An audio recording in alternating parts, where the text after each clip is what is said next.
Good morning with সুমনার নতুন একটা ব্লগে সবাইকে অনেক অনেক স্বাগত জানাই। এখন মাঝে সকাল 11:30, যদি সকাল বলতে পারো, তো প্রায় দুপুর হওয়ার জোগাড়। তো আমি এখন থেকে ব্লগটা শুরু করছি। আসলে আমি এখন স্নান করে আসলাম, তাই ভাবলাম যে ফুল তুলতে যাচ্ছি, এখন থেকেই ব্লগটা শুরু করি। আর এটা হলো আমার শিউলি গাছ। ঠিক এই জায়গাটা একটা শিউলি গাছ ছিল, যখন পাঁচিল ছিল না তখন না শিউলি গাছটা তুলে নিয়ে চলে গেছে, মানে গোড়া শুদ্ধ তুলে নিয়ে চলে গেছে, বেশ বড়। তারপর আমি আর একটা শিউলি গাছ এখানে লাগিয়েছি, তো এত বড় হয়েছে। বেশ কয়েকটা ফুলও ফুটেছিল এবছর। আর ওপাশ থেকে আমি ফুল তুলে আমি এখানে এসেছি তুলসী পাতা তুলতে। আমি না তুলসী পাতা একটু বেশি করে তুলে রাখি, কারণ হয়তো কোনো দিন অমাবস্যা পড়লো, পূর্ণিমা পড়লো, একাদশী, রোববার, এইগুলোতে তো আর তুলসী পাতায় তুলসী গাছে হাত দেওয়া যায় না, তো একটু বেশি করে তুলে রাখি যাতে করে অসময়ে কাজে লেগে যায়। আর এটা দেখো অপরাজিতা গাছ, এটাকে আমি উপরে তুলে দিয়েছি। এখন তো শীতের সময় খুব বেশি ফুল হয় না, তো চলো উপরে যাই, যা দু একটা ফুল ফুটেছে তুলবো আর গাছটাকে দেখাবো। দেখো এইভাবে উঠেছে গাছটা। আর আমি না ছাদ থেকে একটা বাঁশ নিয়ে একটা দড়ি ঝুলিয়ে দিয়েছি যাতে ছাদে উঠে যায়, কিন্তু কিছুতেই ছাদে উঠছে না গাছটা। আর এখন শীতকাল তো এই পাশটা একদমই রোদ্দুর লাগে না, সেজন্য গাছে খুব বেশি ফুলও হয় না। সব দিন হয় না, কোনো দিন হয়তো 3-4টে হলো, কোনো দিন একটাও হলো না, কোনো দিন একটা হলো, এরকমই হয়। তো এই হলো আমার গাছ। আর গাছ আমার ভীষণ ভালো, আমি খুব ভালোবাসি গাছ, জানো তো। আমার ও বাড়িতে প্রচুর গাছ ছিল আর আমি খুব যত্ন করতাম সেগুলোর। এ বাড়িতে সেরকম কিছু নেই, কিছু ঘরের মধ্যেই কিছু গাছ আছে, সেগুলো সমস্তটাই পাতা বাহার যাকে বলে, পাতার গাছ। ফুলের গাছ সেরকম কিছু নেই। আর মেয়ে হওয়ার পর থেকে না এত কিছু আমি করেও উঠতে পারি না। আর স্নান টান করে এসে আমি ঠাকুর ঘরটা একটু পরিষ্কার করে নিলাম, নিয়ে তারপর আমি ঘর মুছবো পরে। আর ঠাকুর ঘরটা মোছা থাকলে না বেশ নিশ্চিন্ত লাগে, আর অনেক বেলাতে এই কাজগুলো আমি সারি। কেন বলো তো, কেননা আমার সকালের দিকটা একদম টাইম হয় না, হাজব্যান্ড চলে যায়, তারপরেই আমি সমস্ত সব কিছু করে উঠতে পারি। সকালবেলা ঘুম থেকে উঠেই চোখ মুছতে মুছতে রান্নাঘরে যেতে হয়। 10:30টার মধ্যে ভাত, রুটির একটা তরকারি, ছেলে স্কুলে গেলে তার জন্য আবার টিফিন, তারপরে মেয়ের গোছানো, ওর আবার ভাত, এত কিছু সম্ভব হয়ে ওঠে না, সেই জন্য বেলাতেই করি। আর আগের দিন আমি মানে গতকাল পুজো দিয়েছিলাম, এই যে ঠাকুর, আমি সেই পুরী থেকে ঠাকুর নিয়ে এসেছিলাম, মানে মা আমাকে দিয়েছে। তো গতদিন আমি ঠাকুরকে প্রতিষ্ঠা করি, তো সে ভেবেছিলাম আমি না একটুখানি ভিডিও করে রাখবো, কিন্তু আমার মেয়ে এমন করছিল যে আমি আর করতে পারিনি, আমি চেষ্টাও করিনি। আমি জানতাম ও এরকম করবে, ভাগ্যিস করিনি, করলে না আমি আর পেরে উঠতাম না। মানে পুজো তো দেওয়া হয়নি, আমি কোনো রকমে ঠাকুরকে সাজিয়ে গুজিয়ে বসে খেতে দিয়েছি। ও একবার এটাতে হাত দেয়, একবার ওটাতে হাত দেয়, একবার তো ঠাকুরটাকে উল্টেই ফেলে দিল। তারপর আমি কোনো রকমে আর কি পুজোটা দিলাম, কিন্তু ও কিন্তু ভীষণ এক্সাইটেড। আর তারপর থেকে প্রতিদিন পুজো করার সময় ও আমার পাশে থাকে আর বলে, মামা আমি তোমাকে হেল্প করব। মানে হেল্প তো হয় না, আমাকে আরও তাড়াতাড়ি করে পুজোটা সারতে হয়। তা যাই হোক, আমি ঠাকুরের ফুল টুলগুলো তুলে এসে কিছু জামাকাপড় মেলে দিতে এসেছিলাম, আর আমার মেয়ে এখানে পাখির খাবার দিতে এসছে। তো নিয়ে এসে তাও আবার ফাঁকা একটা বিস্কুটের কৌটো, দেখো বিস্কুটের কৌটো কোনো বিস্কুটই নেই। আর আমিও প্রথমে খেয়াল করিনি, আমি বললাম মামা তুমি বিস্কুট দাও, আমি তোমাকে একটুখানি ক্যাপচার করি। তো বলছে যা নেই। তো যাই হোক, সকালে ফুরিয়ে গেছে, তো আমি পরে ওকে ভরে দেবো। প্রতিদিন এখানে পাখির খাবার দিয়ে যায়, আর বাচ্চাদের এই অভ্যেসগুলো খুব ভালো লাগে আমার। আমিও খুব উৎসাহিত হই, মানে ওর সাথে সাথে কিন্তু আমিও খুব এনজয় করি ব্যাপারটা। আর আমার কি মনে হয় বলো তো, যে বাচ্চাদের ক্ষেত্রে, মানে বাচ্চাদের মানুষ করার ক্ষেত্রে যদি এই ছোট ছোট বিষয়গুলো একটু মাথায় রেখে চলতে পারি বা বাচ্চাদের একটু শেখাতে পারি, তাহলে আমার মনে হয় বাচ্চারা মানুষের মতো মানুষ হতে পারে। ওদের মধ্যে একটা মানবিক গুণ ছোটবেলা থেকেই ডেভেলপ করে। আমার মনে হয় এই ছোট ছোট দিকগুলোর দিকে মা বাবা হিসেবে আমাদের দেখার প্রয়োজন আছে। আর আমি ভেবেছিলাম যে আজকে স্নান করার সময় কিছু কাচাকাচি করব না, কিন্তু এতগুলো বেরিয়ে গেল, অনেকগুলো কাচাকাচি করেছি। আর আজকে না আমার একদমই শরীরটা ভালো নেই, সকাল থেকেই মনে হচ্ছে যেন আমার জ্বর আসছে, কিন্তু কাছাকাছি তো থেকেই যায়। আর একদিন যদি কাচতে না পারি কোনো রকমে, পরের দিন আরও এক গাদা হয়ে যায়।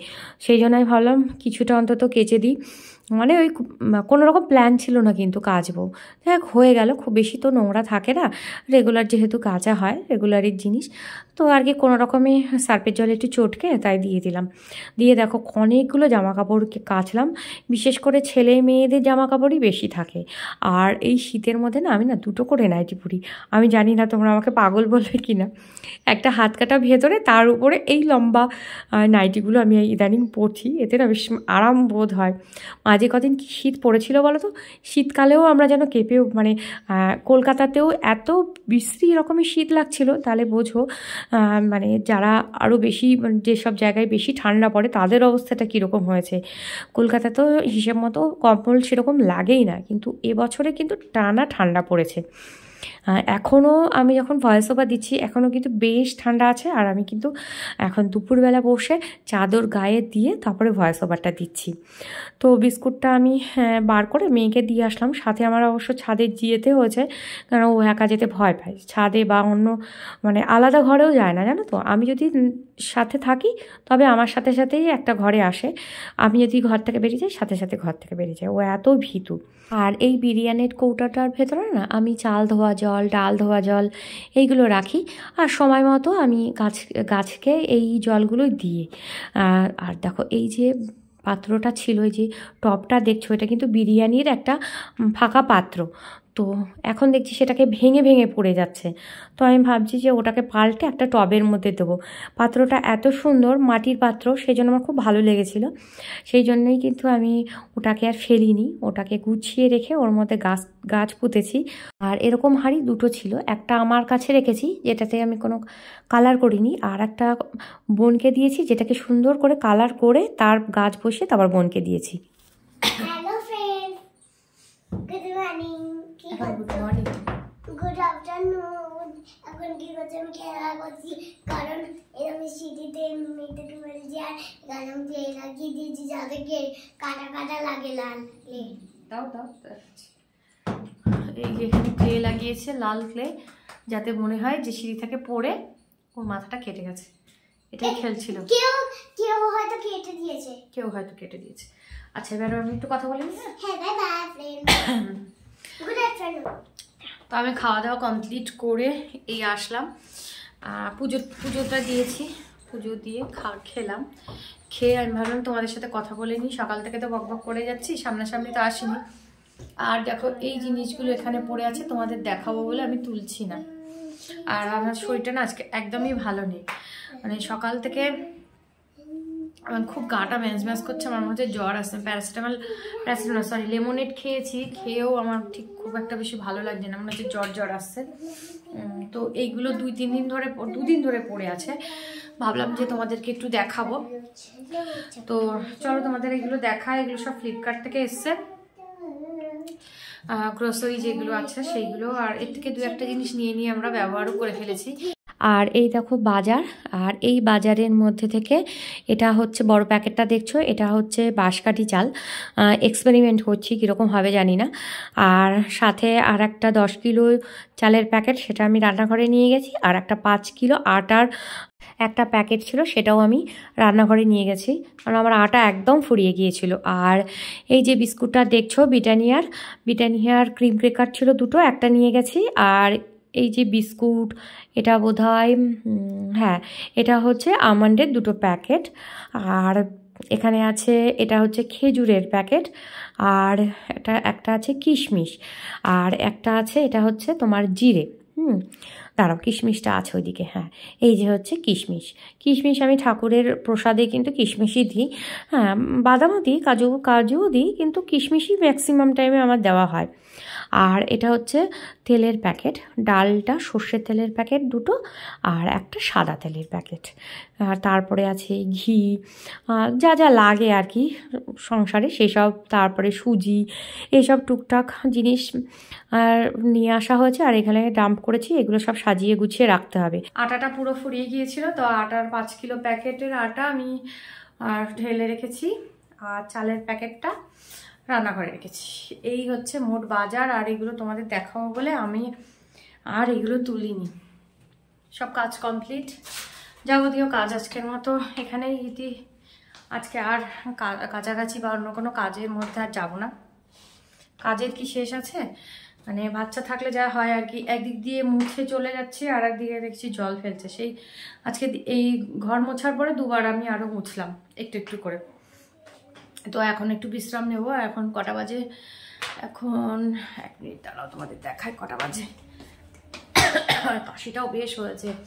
এখন বাজে 2:20 আর আমি এখন মেয়েটাকে নিয়ে একটু শোবো। আর আমার হাজব্যান্ড আসার টাইম হয়ে গেছে, 3টে নাগাদ ও চলে আসে, 3টে সাড়ে 3টে নাগাদ। আজকে যেহেতু মানে আজকে আর কি তাড়াতাড়ি ছুটি, সেই জন্য আজকে তাড়াতাড়ি চলে আসবে। তো আমি বাচ্চাটাকে নিয়ে এখন বিশ্রাম নেবো আর ভিডিওটা আর কন্টিনিউ করবো না। আমার ভীষণ গা ম্যাজ করছে, জানি না জ্বর আসবে কিনা। আর তো এই ব্যাপার। আর আমি এখন একটু বিশ্রাম নেব আর ভিডিওর কিছু কাজকর্ম করব, আবার সন্ধ্যাবেলার ভিডিওর কাজে বাকি আছে। তো চলো আজকের মতো টাটা করছি, আবার দেখা হবে নতুন একটা ব্লগে। তোমরা প্লিজ সাথে থেকো। আর প্রচুর মানুষ ভিডিও দেখে অথচ সাবস্ক্রাইব করে না, পাশে থাকে না, আর অনেক ভুলভাল কমেন্টও করে, জানো তো। বিশেষ করে ছেলেরা ভীষণ ভুলভাল কমেন্ট করে আমার চ্যানেলে। আমি মেয়েদের ভুলভাল কমেন্ট করতে খুব বেশি দেখিনি, ছেলেরাই বেশিরভাগ করে। কেন করে আমি জানি না।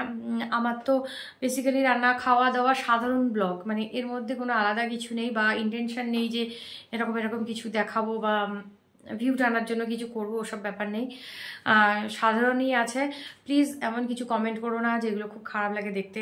আমার বাচ্চারা দেখে, আমার আত্মীয় স্বজনরা দেখে, সবাই দেখে আমার ভিডিও, তো খুব খারাপ লাগে। আর কমেন্ট, কে কী কমেন্ট করেছে সেটা কিন্তু সবাই দেখে। মানে আমি যখন অন্য লোকের ভিডিও দেখি তখন কিন্তু আমিও দেখি যে তার ভিডিওতে কী কী কমেন্ট আসছে, তো এগুলো খুব খারাপ লাগে না তো। তো চলো এখন একটু বিশ্রাম নিই, আর কথা বলতে ইচ্ছাই করবে। আজকের মতো টাটা।